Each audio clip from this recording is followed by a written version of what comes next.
8th grade. Today we're going to read chapter 16 in my 13th winter. This chapter is called Seeking Lonely Places on page 161. We are going to read the non-italicized portion today. Despite my anxiety, I arrived at Mount Holyoke, eager and excited. Everything was new. I felt like a giant sponge soaking up profusions of words, gestures, directions, buildings, smells, landscapes, and conversations. The first 2 weeks of school were overwhelmingly academic and full of awkward moments socially. However, I was determined to make this work. Right away, I began meeting with the Learning Disabilities Coordinator. We talked about my schedule and which classes he felt would be best for me. He advised me on which professors were more understanding of learning differences than others, and we talked about which course waivers I should petition for. I would need a course waiver for math, and I would have to agree to take 2 semesters of science in its place. He also recommended that I take a test to determine my ability to learn a foreign language in the traditional way it was taught.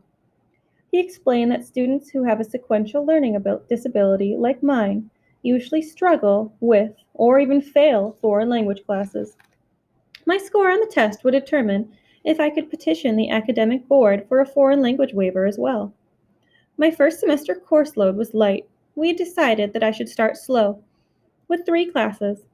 I enrolled in an African history course, a drawing class, and first-year English.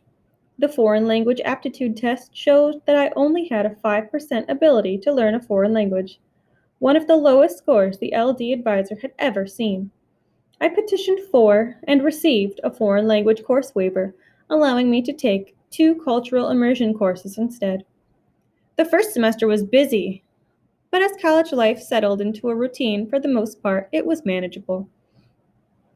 Gradually, a friendship network began to develop in the dorm. Most of the friends I made my first year were women who lived on my floor. Every day was full of new challenges, and nights were spent hanging out in various friends' rooms, telling stories and laughing. Once in a while, my friends would decide they wanted to go out, go to a dance, or another campus, or to a nightclub in Northampton, or to a concert. Whenever I was invited, I always felt that familiar wave of insecurity and discomfort, and I would decline, making up an excuse for why I couldn't go. I didn't have enough money, or I had homework to do, which wasn't always a lie. But even as I begged off, I always knew that I could have figured out a way to join them if I'd really wanted to go. Second semester, my involvement in the social scene continued to deteriorate. My friends came back from break, ready to explore new relationships and find new places to have a good time. I was invited to parties and dances more frequently, but my reactions were always the same: anxiety and insecurity, and my excuses continued. I had a paper to write, or I would go to the library at the last minute, so my friends couldn't find me and make me come with them. I spent many Fridays and Saturday nights alone among the library. Sometimes, when friends came by my room, I would pretend I wasn't there, ignoring their knocks.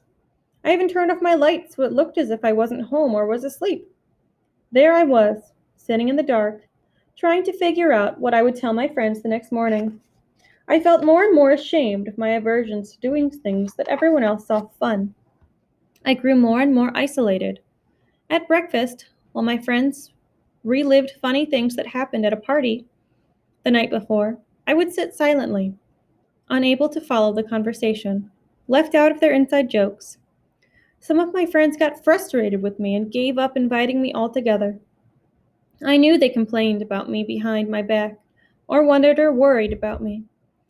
In my habitual style, I retreated, comforting myself with the same idea I used in childhood, that I was different, special, older, wiser, that parties and dances were beneath me somehow. I told myself that my friends just didn't understand, that I didn't need them to understand. I had to be alone like this before. I was accustomed to not being part of the social scene. My academics began to slip. I tried a full course load second semester, 4 classes, and found myself buried in work. It took me 2 or 3 times as long as my friends to complete papers and do the readings for class. I still lacked a sense of time, which was a difficult challenge, especially in college, because there was no mom or other external cues to help me plan and pace myself. If I had a paper due in 4 days, I had no idea how long 4 days was or how long it would take me to write the paper. So I would work and work on it until I was finished, convinced that I didn't have time for hanging out with friends. I began to spend inordinate amounts of time in my room in front of the computer.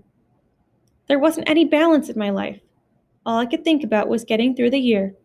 Every night before bed, it became a ritual to cross off the day from the calendar next to my pillow and let my eyes drift to the bottom, taking notice of how many days were left before the month ended and I could move on to the next. Although I spent days working on papers, I could never get a grade above a B. My content and ideas were always praised, but my grammar and spelling were so poor that my grade was always dropped. I also had a lot to learn about how to write a college essay. I became impatient with myself. I decided to use the services of proofreaders at the Writing Center, but that required scheduling appointments. My papers had to be ready at least a day ahead of everyone else's, so I would have time to make corrections. It was also nerve-wracking to have my overall grade on a paper dependent upon the quality of my proofreader, which varied from visit to visit. That spring, I began to have panic attacks again. They started out mild at first, small tremors of anxiety, a sudden upset stomach. I dismissed them as a fluke. However, it wasn't long until they became more frequent and intense, eventually launching into a full-blown nighttime attack. What took years to build to its most severe level in 7th grade happened now in only a matter of weeks. They were back. I was losing control of myself again. My worst nightmare had come true. I thought I had figured out how to answer my panic problems, but here they were again. I got my learning disability diagnosed. I took care of that. So why was I having them again? Now, just like before, they began to take control of my life, dictating how much and what I ate, where I went, what I participated in. I felt confused and frightened. I couldn't imagine what would make them go away this time. And that's where we'll stop.